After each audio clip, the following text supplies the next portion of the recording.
Bago po ang necrological service na nakatakda mamaya, marami ng personalidad ang naunang dumalo sa burol ng mga nasawing pulis. May live report si Von Aquino. Von!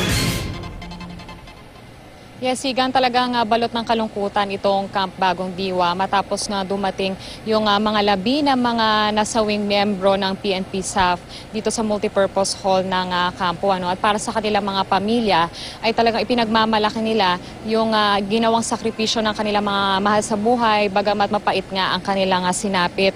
Malungkot ang tagpo sa loob ng Camp Bagong Diwa habang isa-isang nagdaratingan ang mga labi ng 42 miyembro ng PNP Special Action Force na nasawi sa kanilang operasyon sa Maguindanao.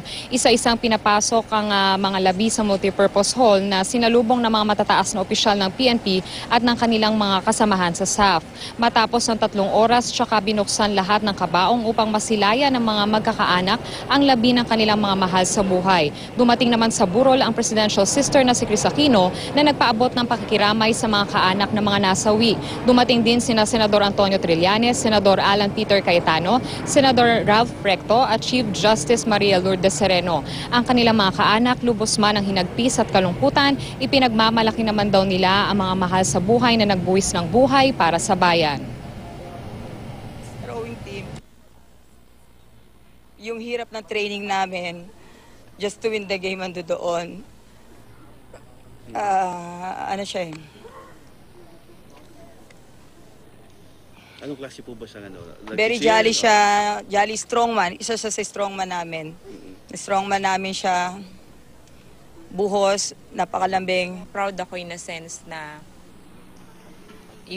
yung kagustuhan niya na i-protect yung peace ng iba, na ang iba ay maging mas malaya, na hindi magiging biktima ng kung anong karahasan, ay nandun yung desire niya at sobrang strong. We have so much respect for the sacrifice na binigay ng mga mahal nila sa buhay, at yun lang yung dahilan, and I just hope hindi ito bigyan ng any other color. We just want to tell their families at lahat ng PNP na we are so proud na ang Taguig ay home ng SAF.